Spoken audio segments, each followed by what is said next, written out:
Hi, welcome to Writer's Ramble. I'm Michael, And I'm Deanna. and today we're going to tackle a bit of a different subject. Normally, we would talk about books, movies, TV shows, things that are inherently story based because all they are the story. Um, Different mediums obviously always have different elements to them. If you're watching a movie, you get to see things.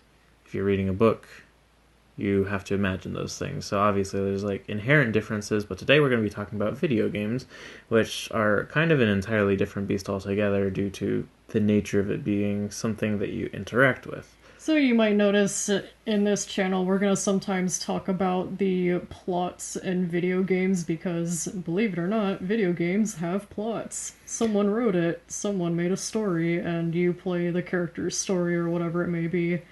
And, to be honest, I'm kind of surprised that I don't see too many writing based communities talk about plots in video games.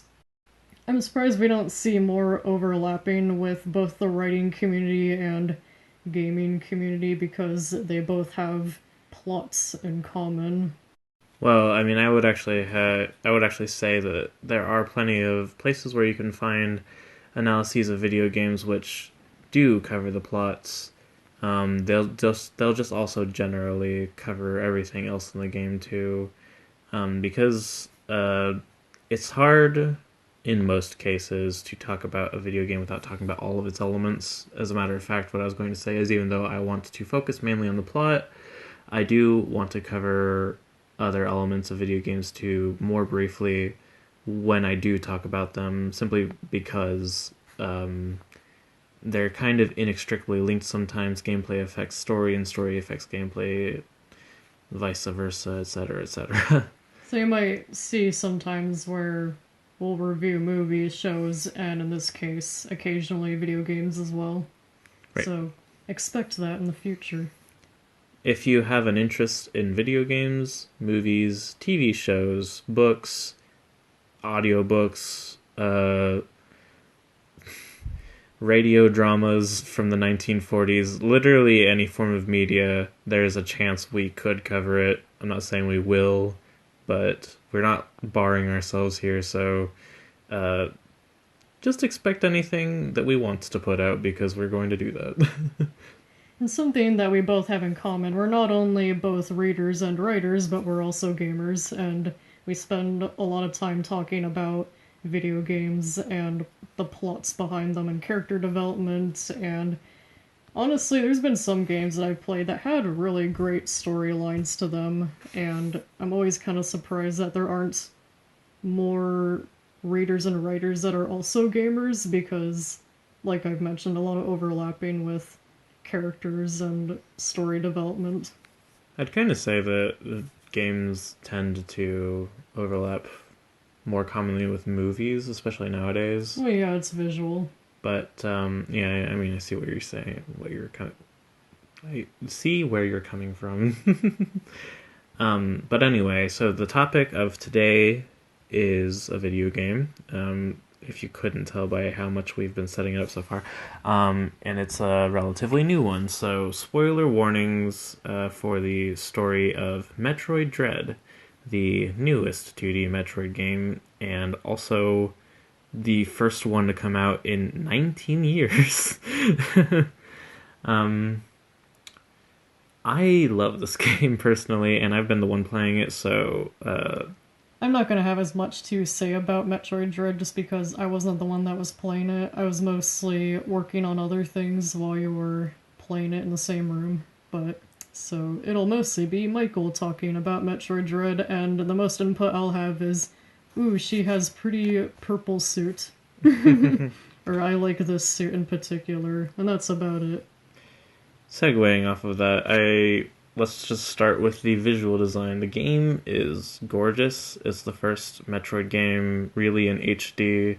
The most previous 3D modeled Metroid game was, I think, Prime 3, which came out in like the mid 2000s. So you can imagine it's not as polished as other games. Uh, even like other Nintendo games from recent years, like Mario Odyssey, Breath of the Wild. Um, with Metroid Dread, though, it's very polished, and it's like one of the first times that like you can see this much detail. And I just gotta say, I've been I haven't played any of the other Metroid games. This is my introduction to it. But I've been like looking at the design of her suit, and I just gotta say, it's a good aesthetic that I appreciate. So the plot. The plot is hard to start with, for the reason that this game is essentially Metroid 5 if we're looking at it in terms of the 2D Metroid games as one continuous series. So there's four other games of lore and backstory that we have to explain before we can get to the starting point of this one. Metroid 1, you are a bounty hunter. That's about all you know. You got a suit so you don't see what Samus looks like. You later find out she's a girl. Oh yeah, no, that's what I wanted to say. I was just gonna say spoiler warning. I already did that at the beginning, but I just wanted to give another one before we actually get into the spoilery stuff. So here's your warning now. And if Everything I'm going to talk about right now up to the beginning of Metroid Dread isn't a spoiler for Metroid Dread, obviously. If you don't know these things, you might want to get familiar with the older games because they're like nearly 20 years old or more. All the other ones in the 2D series. So, in Metroid 1, you play as Samus, who you eventually, at the end of the game, find out is a girl, which I think is kind of funny because people back in the day saw a person in a suit being all cool, shooting missiles, killing enemies, being awesome, and they're like, must be a guy. And then, oh no, it's actually a woman. But I think I like that about Samus because she's like a cool character who isn't necessarily defined by the fact that she's a woman. She's really cool regardless, which I think they did really good in Dread, but I'm getting ahead of myself. So, you go to the planet Zebes, I believe. I'm not going to perfectly remember all the planet names. One of them's like SR388, so who can even remember that? You are a bounty hunter, so you're just kind of there to, I think, like, pick up a bounty for the destruction of who you eventually find out is Mother Brain. I'm not really going to go too far into the deep lore. Basically, in this universe, there's a galactic federation which Samus often works for, collecting bounties from. They're most of the time the good guys.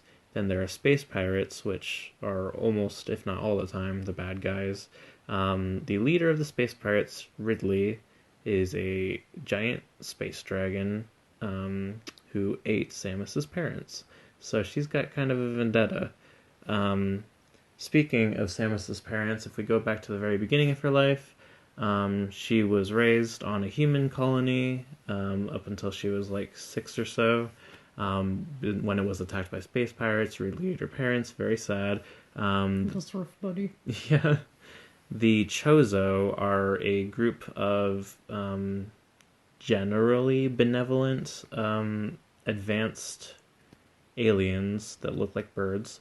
And a couple of them specifically named Old Bird and Gray Voice, took her in and raised her from a young girl until she was a woman as a Chozo warrior. And in order to do so, they also like at the same time implanted her with Chozo DNA so that she could fight better. So she's got Chozo DNA and human DNA at this point, so she's a bit of a hybrid.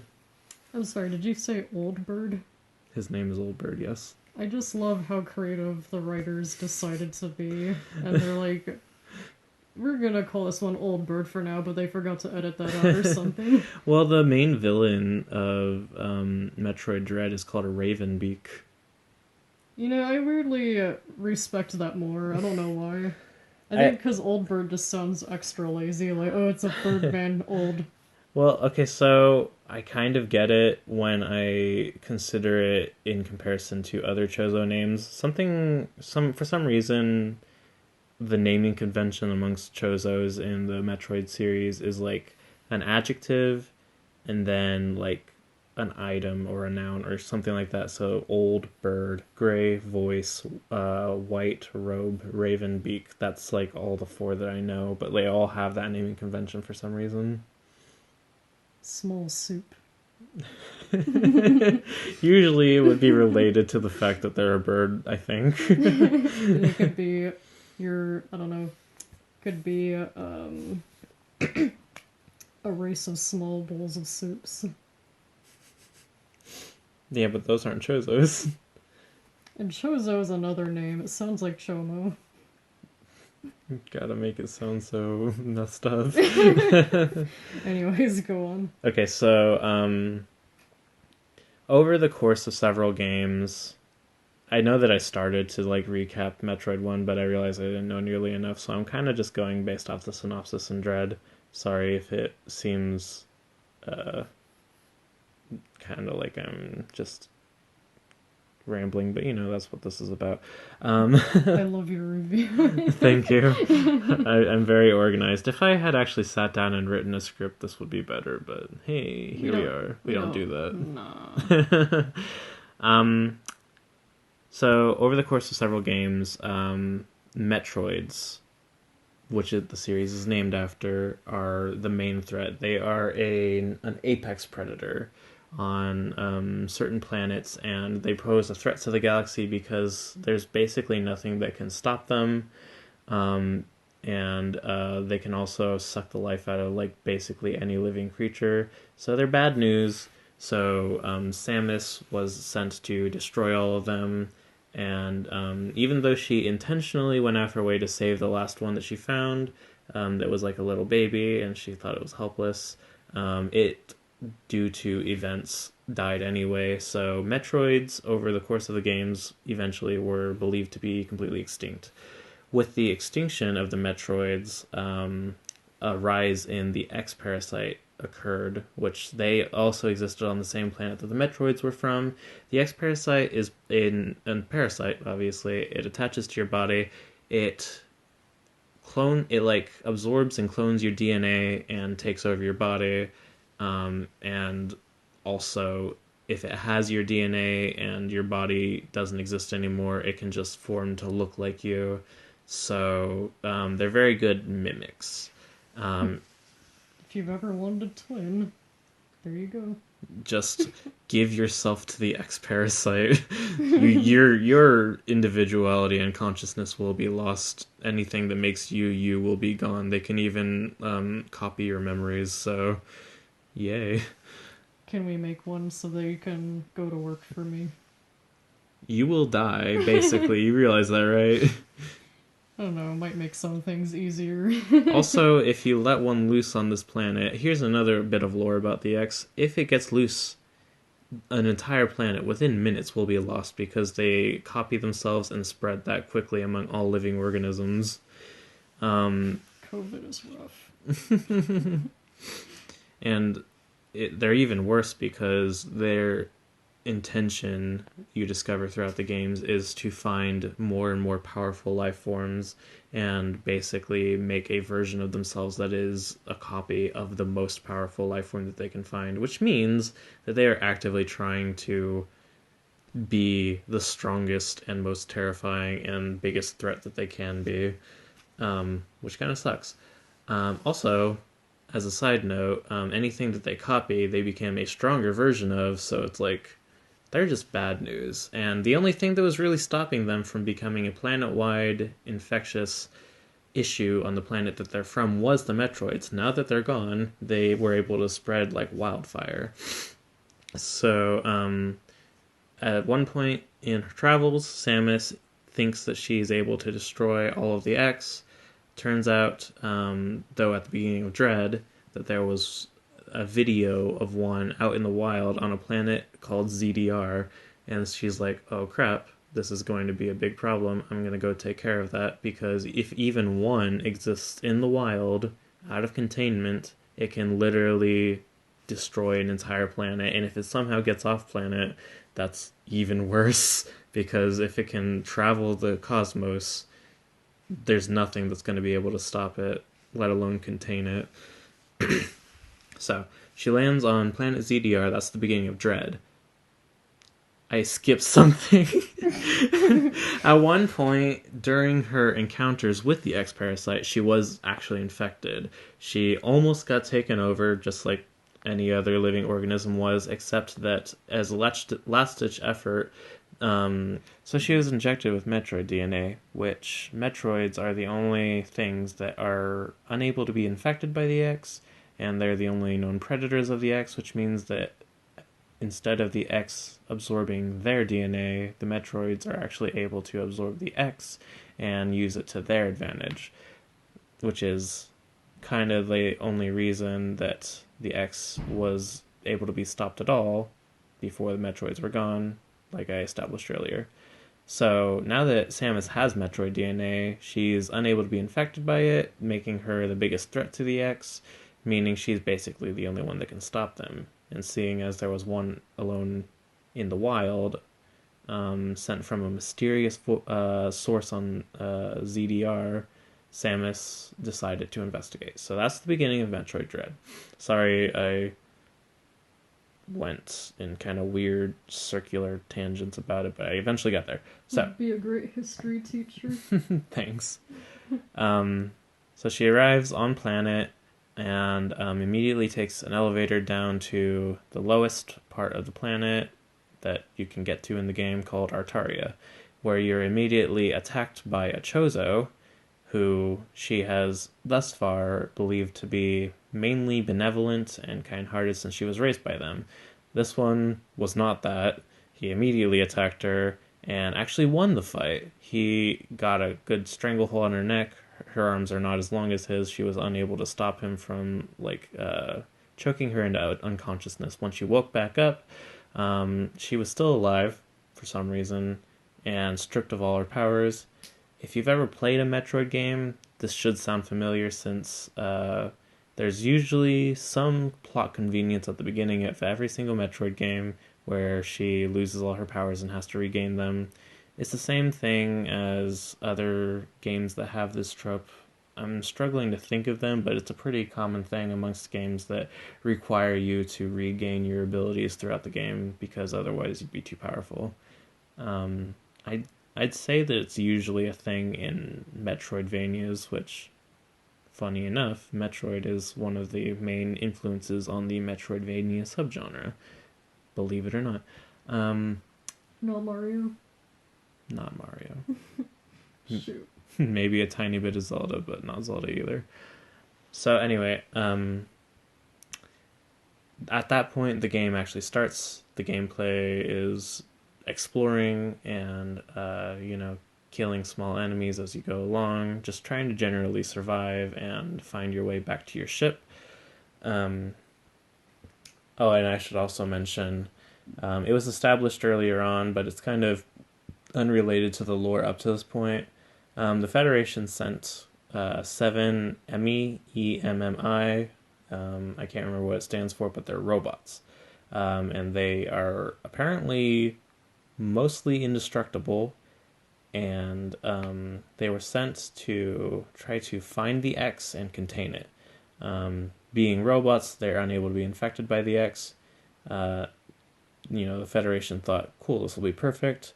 We don't have to send anybody, no one can get infected, we'll contain the X, it'll be fine. Except the Emmys mysteriously went offline, and near the beginning of the game, Samus finds the first one out of the 7 that were sent, and it's not containing the X, and it's also trying to kill her specifically.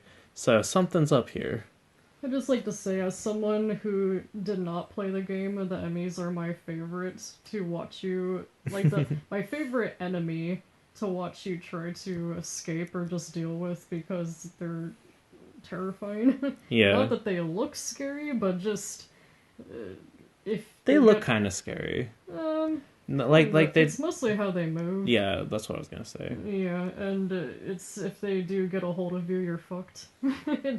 You take them very seriously, and you better run for your life if they see you. Yeah, so I'm going to get into a bit of gameplay to explain just why they feel like such a threat. Like I mentioned before, they are nearly indestructible, which means that under normal circumstances, you can't do anything to them, and they will constantly chase you whenever you're within their zone.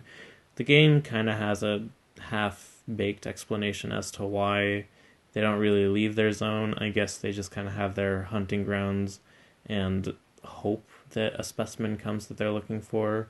As I just mentioned a second ago, the specimen they're looking for is you, so whenever you enter their zones, they always hunt you with deadly precision and speed, and it's freaky. Also, just the way they move is very creepy. Like, they can completely invert their body 180 degrees around their 360-degree arms, and the way that they crawl through tunnels is sometimes backwards, and it's just a very unnatural way for any living being to move. So these like robots that are able to just like very gracefully and quickly come at you with lethal intent is very ominous. And so whenever you are within their area, you really feel threatened. Yeah, You feel dread. yeah, you feel Metroid Dread. That's what she says at one point. That's why it's no, I'm kidding. um, so it's they're one of the main threats I feel like that you feel throughout the game. Honestly, I feel like they make more sense in a gameplay context rather than a story context, because I feel like they're very fun to play with in the game. They're very scary. It's very fun to be chased by them in like a sort of thrilling way. But I was gonna say, it's like, is it fun? Because I feel like you were freaking out when you first came across it. yeah, it's like it's freaking you out, but it's like also making your heart pump. It's fun in that way. Anyway, they actually don't contribute that much to the story. They kind of do a little bit, but I'm gonna mainly skip over them for story reasons. But just know that that's like one of the fun parts of the game is like having to deal with them, and then like it's very rewarding to finally kill them, which you need to do a specific thing to do. But for the purposes of the overall story, they're just kind of a big threat, and that's mostly it. So as you progress through the game, you keep getting power-ups, you keep fighting bosses, you keep getting stronger, which is the way the Metroid games usually go. Until eventually, at a certain point near the end of the game, you, I think, are facing off against an enemy. I believe it's a Chozo warrior that's got a spear. And using, like, due to battle instincts or something, mainly the story is told through visuals, so it's not entirely clear. Your hand starts glowing, which, if you know anything about like how Metroids work and like what they look like and how they interact in Metroid games, you might recognize that as like her Metroid powers awakening. That's stated more explicitly later, so you start to get these little glimpses in cutscenes near the end of the game that your Metroid powers are awakening, and you're sort of going through a bit of a metamorphosis where you're unable to stop yourself from becoming more and more Metroid-like. I want to circle back because my storytelling is very imperfect. Specifically, I just want to say at one point in the game, specifically, there is like a trigger point.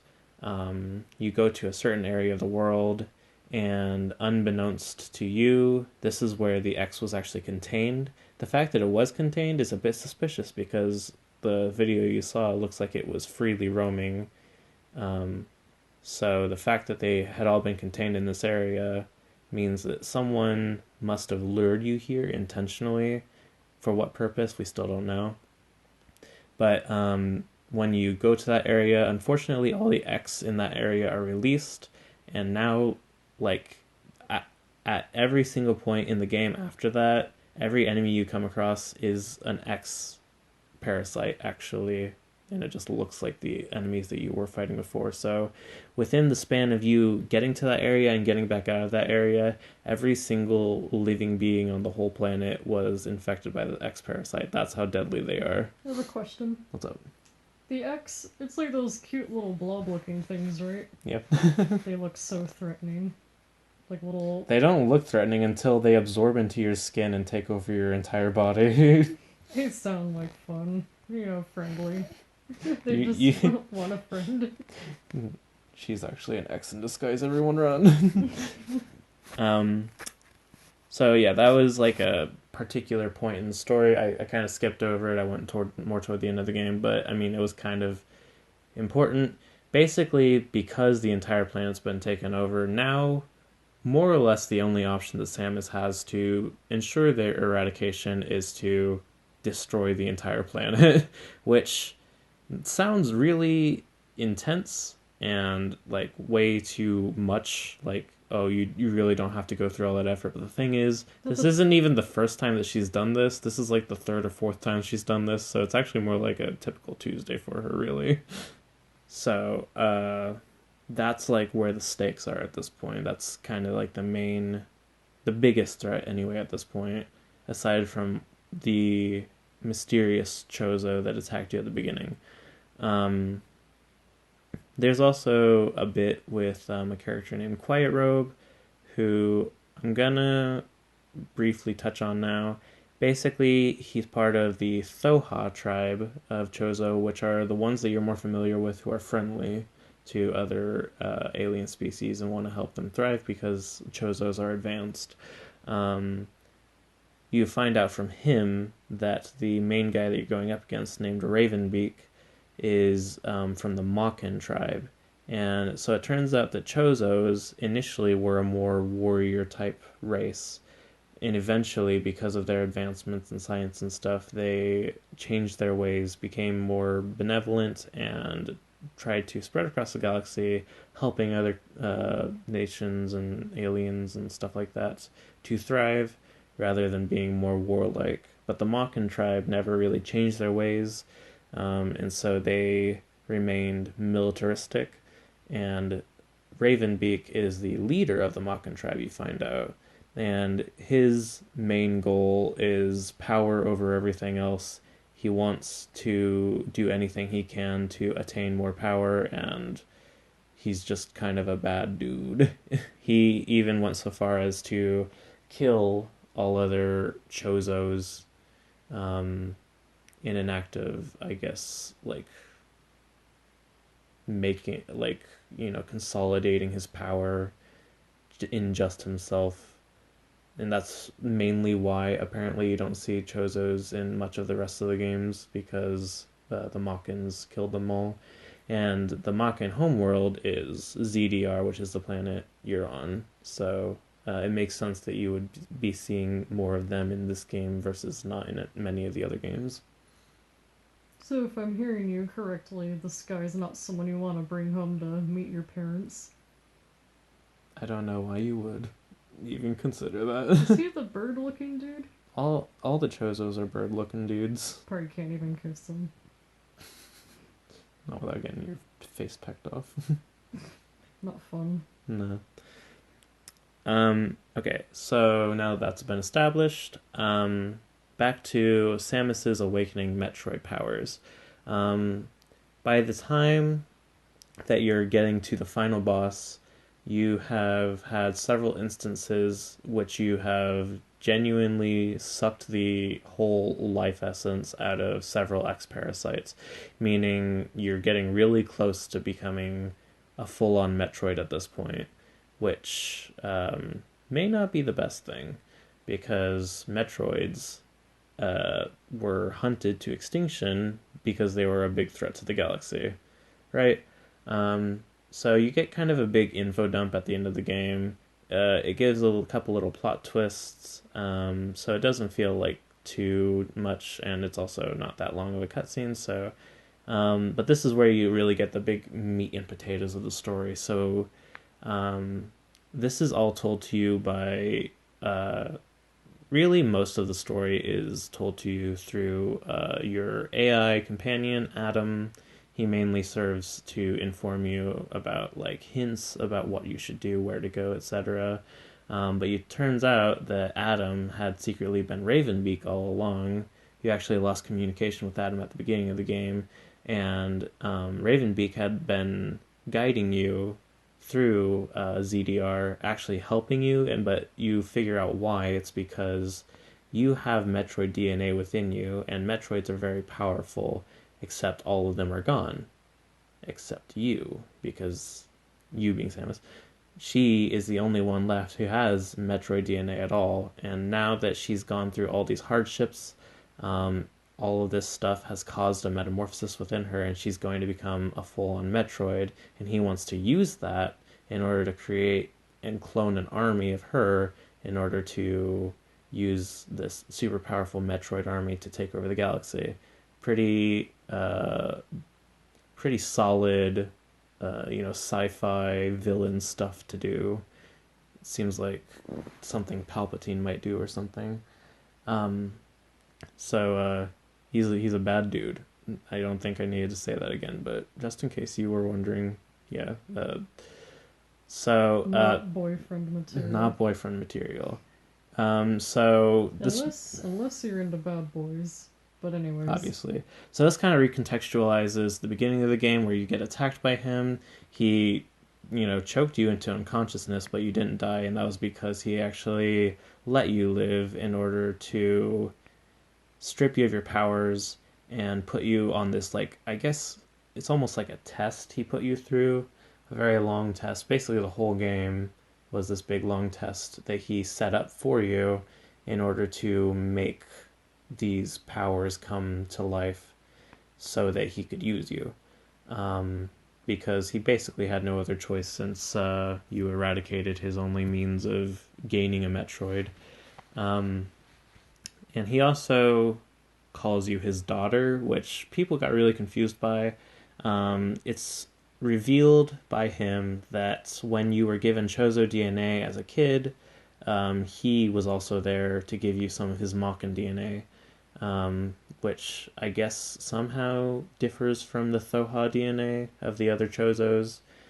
Specifically, Metroids were created by the Chozo to take care of the X, but they react badly to the Makin because I guess the Thoha and the Makin don't get along too much, as you can kind of tell by the fact that Ravenbeak murdered them all. Except for Quiet Robe, who I mentioned earlier. He was the only one left alive because he was a scientist, and Ravenbeak was using him to control the robots. That's how that kind of ties in. But anyway, Metroids were designed to react strongly against Machins, and with Ravenbeak showing up, being the only Machin that Samus comes across, that began the metamorphosis within her, that started awakening her Metroid DNA more. And he also revealed that she would have turned into a Metroid immediately when she was injected with the Metroid DNA, had it not been for the fact that she had the Thoha Chozo DNA, which kind of negates it a bit. And I know that's all really complicated, it's very sci-fi. I wouldn't blame you if you didn't remember all the terms I'm throwing at you. Basically... There won't be a pop quiz. Yeah, we're not going to quiz you, don't worry. If you need to, go back and re-listen to what I said, or just look up a synopsis on YouTube. I'm sure they could probably do it better than I can. Or play the game. But anyway, so he gave her part of his DNA, so in his eyes, she's kind of a daughter, but she doesn't really see it the same way, because that's kind of nuts. And she just starts attacking him. And you're not my dad. And he starts attacking her. He's the final boss of the game. So eventually you have this big fight with him, and he pulls the same move he does at the beginning of the game. He starts choking you out, and you have like the Metroid life-sucking powers in your hand, but you can't quite reach his face. And it almost looks like Samus loses. She goes unconscious for a second, and then I think right at that moment, her powers fully awaken.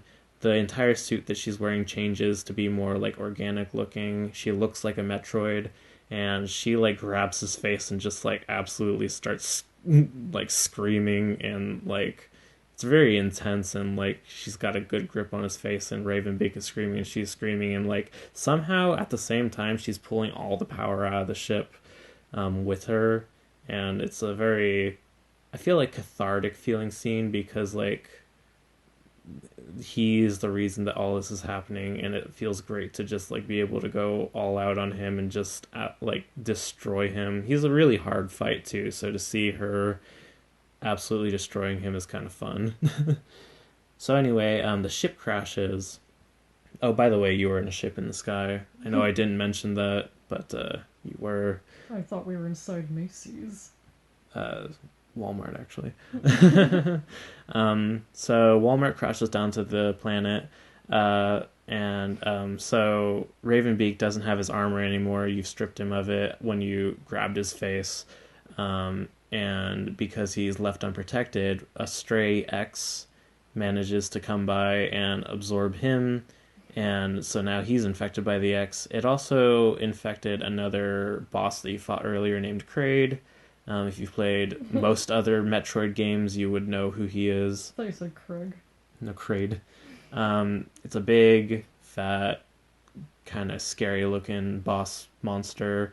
Like, so it's like a mix of Ravenbeak and Kraid now, mixed with the X. It's very large, very scary-looking. Like, the face splits in half and, like, opens up, and it's got Ravenbeak face within it. It's very creepy.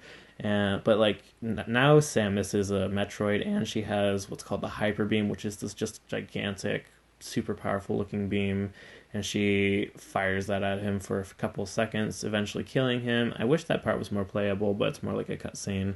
And then eventually she kills him and gets rid of the X-Parasite that came out of the culmination of that. And because the ship crashed to the Earth, not Earth, ZDR, now that it crashed down, the entire planet's going to explode. So you run back to your ship, and you're about to put your hand on the control, but your AI companion Adam, who I guess hadn't really been with you since the start, but now he can because you're back on the ship. He's like, no, don't touch it. You're going to drain all the power from the ship. You're not going to be able to escape, and you'll die. And so she's like, oh crap, now what do I do? And then Quiet Robe, who at one point got infected by the X just like everything else on the planet, it's really confusing, but I guess either he gained back control of the X, or the X showed compassion of some kind, because it decided to absorb back into her, and the X, being kind of the opposite of the Metroids, kind of undid her Metroid metamorphosis a bit. I don't know if it's completely, but to some extent.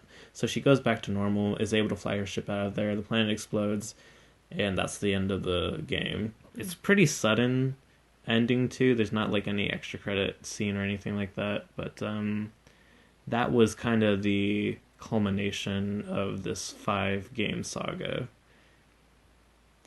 So I know I've gone on about that for a while.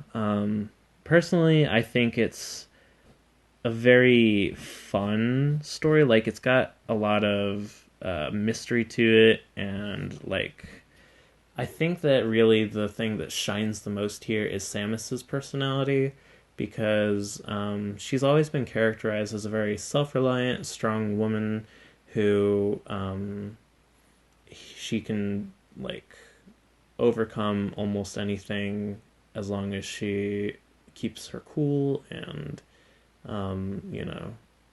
just is herself. Which is something I'd like to highlight, because as writers, you might want to write, a strong, independent woman type character, and I feel like you have to be careful with balancing it, because you can send, the wrong message easily sometimes. But what I like is that I feel like she's written in a way where it doesn't feel like the writers are trying to like prove her to be like, oh look, she's strong and a girl. It just feels like she's just naturally her own cool self. Yeah, there's not really a lot of emphasis put on the fact that she is a woman. She just happens to be one, and she's definitely not like a Mary Sue or anything like that, where it feels like she is just perfectly gifted and is able to do anything from the outset, she does struggle, and every single game she loses basically all of her abilities and has to start from scratch. But the thing is, as you are starting from scratch and you are rebuilding your repertoire of abilities and powers and, like, getting new suits and stuff like that, you're definitely earning it. You have to fight bosses. You have to do quite a lot of things without like a good amount of things that you would rely on otherwise if you did have them that you get later in the game. So it never feels like anything is handed to her. She definitely earns her title as like a badass. And it's like Mulan, but the good version. yeah. The original version, not the live action. Yeah. And you can, even though Samus is a more or less silent protagonist, I think she has literally one line in the whole game, and at the end of the game she screams, which isn't really a line. Battle cry. Yeah. Most of the time she's just actually quite calm and collected, even in the face of like a lot of really creepy looking and very powerful alien enemies. But at this point, she's done this 4, 5, 6, 7, 8. I don't even know how many times. So she's kind of.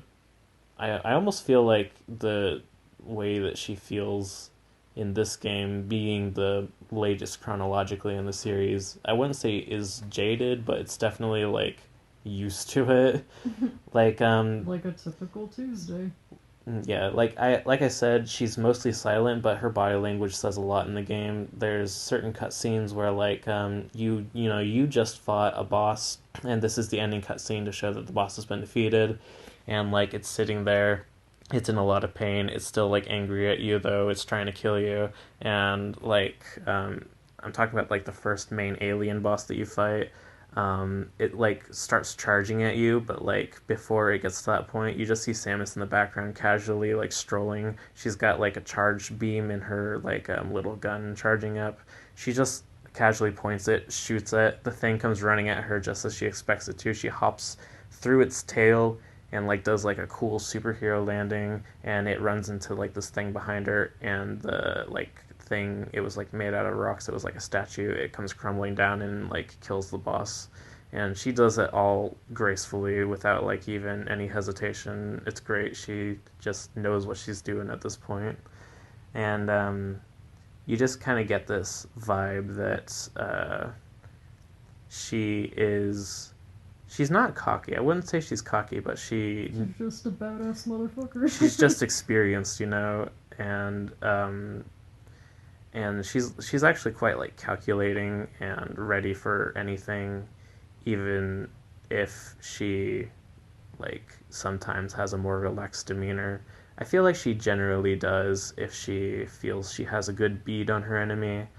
One of the bosses you fight, Kraid, which is what eventually gets merged with Ravenbeak at the end of the game, is a reoccurring boss. She's fought it like canonically 2, 3, 4 times at this point. So when she does find out that it's Kraid, it's kind of hilarious. She's got her gun up, she's like ready for it, and then she sees it's Kraid. She just puts her gun down, starts charging a beam, and fires it down his throat. Like she doesn't like even keep her weapon up after that. She's just like waiting for it to like freak out. It's like kind of chained up, so it's like freaking out, but she's not freaking out at all. She's just kind of watching it casually. Even at the end of the fight, when it's like sinking into the lava that it was like kind of submerged in, that's like how it dies. It like falls into the lava. It shoots one final like weird bone thing at her. I'm not really sure how to describe what it is. Bone missile, yeah. It shoots one last bone missile at her. She doesn't even like flinch. She just moves out of the way really quickly, and then continues to watch as it sinks into the ground. It's just kind of great. Sunglasses fall into place. Yeah. And that's not to say that she's like the absolute most powerful being in all the universe, because you can very clearly see at the beginning and end of the game that Ravenbeak was still just that little bit more powerful than her until she did awaken her Metroid DNA. So it's not like she's infallible. You will die many times while you're playing the game, so you don't really feel like you're infallible, but you just do feel like Samus is just competent, which I feel like is something that is earned and also makes her feel not like a Mary Sue because, um,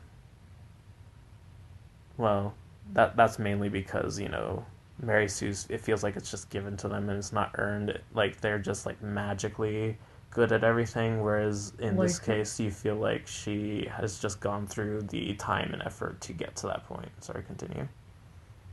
it's like the live action Mulan, things magically handed to you. Yeah, the new Don't do Mulan that. sucks. And also, I'd like to add, if you're wanting to write a character who feels, like a genuine badass, I feel like what helps a lot is showing them, failing or really struggling with something, like what you mentioned with Samus, in the beginning of the game Mhm. and the end. You saw her struggling, but showing that it makes the audience appreciate all the other successes that they have when they do come back out on top. Like, that just feels more realistic rather than if they're just always, perfectly defeating everything, because that just Yeah, doesn't feel real and it gets kind of obnoxious after a while. yeah. If you feel like if you never see your hero mess up, fail, or even just straight up get defeated in some instance at some point, then you're never really going to feel like any of the threats are really a threat. It's more like a easy little obstacle for them to hop over, but they hardly expend any effort to do so. Um, so it is very important to not have your characters who are supposed to be this power fantasy. You still don't want them to be infallible because then you never feel like they really had to try to do all these really cool things that they're doing. It's similar to a Mary Sue thing. It's just kind of handed to them.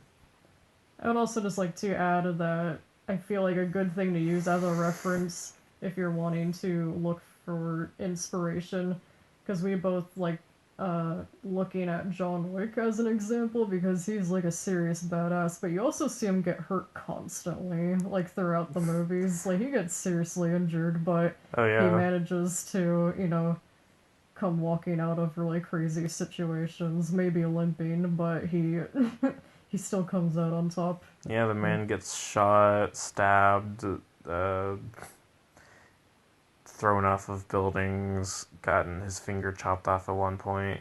He really goes through a lot, and yet like somehow, some way, even though he's constantly getting punched, kicked, stabbed, stuff like that. Like everyone else is dying, but he's still managing to get through it, and that's not because he's like perfectly one with the universe and can destroy anything. It's more like he's just muddling through, but like slightly better than everyone else, which is really, I think, the balance you want to strike when it comes to like action movie heroes that are supposed to be cool. Um, I mean, like even just take the ending of John Wick 1 for example. Like the which guy, spoilers. yeah, spoilers. The guy that he fights at the very end is old. And it's still one of the like most visceral fights in frankly a lot of action movies simply because like the guy isn't a pushover and John Wick isn't like perfectly dodging everything as though he's Neo from the Matrix. Hey, Keanu Reeves. Um, but yeah, and so that's most of my thoughts about Metroid Dread. I know it was long-winded. That's the nature of this show. I should really stop apologizing for it. Um, Let us know in the comments what you think of the game. Was it fun to play? Was the story engaging? As someone who just now got into the series and hasn't played the other games but has kind of learned more about the lore through other means, mainly YouTube, I personally find it to be pretty solid as an ending, even if it is kind of sudden. It really kind of puts a cherry on top of everything with most or basically all of the threats against the galaxy more or less destroyed now, and Samus's whole thing about being a Metroid and stuff like that, kind of finding some form of conclusion. Uh, yeah, so that's been Metroid Dread. I'm sorry if you couldn't talk a lot this time, Deanna. I suspected, because I didn't, play the game. Mm-hmm. All And I any can. notes you want to give as to what you thought of what you did see? I thought the Emmys were cool, and I liked some of her, suits, and that's about it. All right. Well, this has been Michael, And this has been Deanna. and this has been Writer's Ramble. Let us know in the comments if there's any particular video game, movie, TV show, book, fictitious media of any kind. I think I can say that with certainty. I don't really want to cover nonfiction, do you? No, and it's not like you can make suggestions. Depends if we're able to get around to all of them, or if it's one we just, really are just like, no. Yeah, ultimately we're going to do what we're going to do, but if it's a suggestion that catches our interest, tickles our fancy, we might do it. Then good job. Yeah.